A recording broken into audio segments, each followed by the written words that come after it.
그 가운데 교육부가 이 전교조에게 엄정 대응하겠다라고 밝힌 대목이 있습니다. 무엇 때문일까요?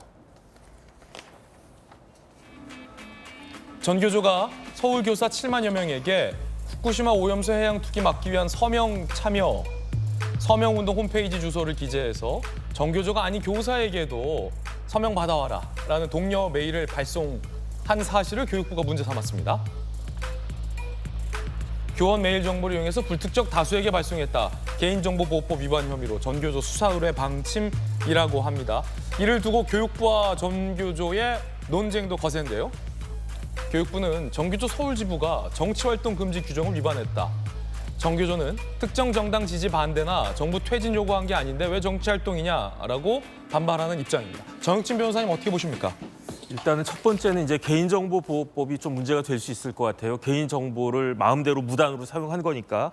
그다음에 다른 사람들도 아니고 선생님들은 공무원과 마찬가지로 학생들한테 굉장히 지대한 영향을 미칠 수가 있잖아요. 그렇기 때문에 정치적 중립성을 지켜야 되는데 저게 정치적 중립성을 지킨 겁니까? 눈 가리고 아웅하는 거지. 그렇기 때문에 이게 교원노조법이나 아니면 사립학교법 등을 위반했을 가능성이 상당히 있어 보이고 그다음에 기본적으로요. 다시 한번 말씀을 드리면은 이게 그 선생님들은 학생들한테 정확한 이야기를 해야 되지 않겠습니까?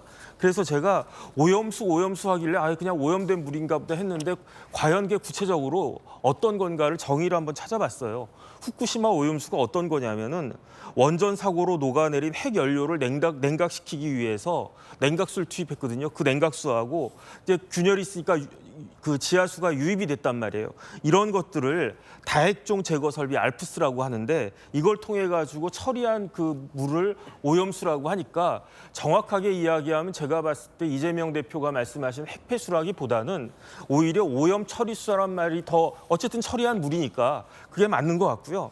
그다음에 이제 일본이 우리나라 말을 잘 듣는 속국이라면 좋겠죠. 그럼 니네 방류하지 마. 그러면 방류 안 할 거니까. 그런데 일본이 우리나라 속국입니까? 그러면 막을 방법이 있습니까? 그래서 만약에 일본이 이제 방류를 하겠죠. IAEA 그 규정 같은 걸 따라가지고.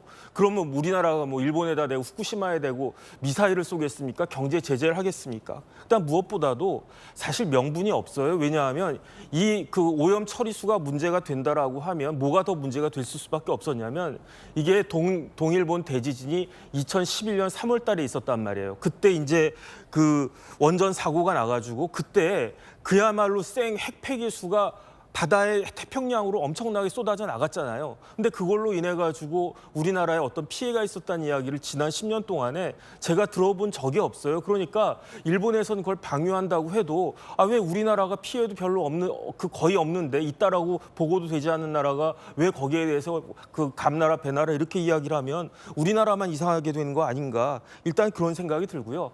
이렇게 과학적으로 희박한 정치적 선동을 하면 누가 피해를 보느냐? 결국은 김이 문제 뭐 오염됐다라고 하면 결국은 어민들이 문제가 되고 뭐 김밥 무슨 천국 뭐 이런데 거기서 파는 그 서민들이 문제가 되고 그러면 저만 해도 김밥을 먹겠습니까? 햄버거를 먹겠습니까? 그렇기 때문에 이런 것들이 다시는 반복돼서는 안 된다. 그 칼막스가 뭐라고 그랬냐면 역사는 반복되는데 한 번은 비극으로 한 번은 희극으로 반복된다고 그랬잖아요.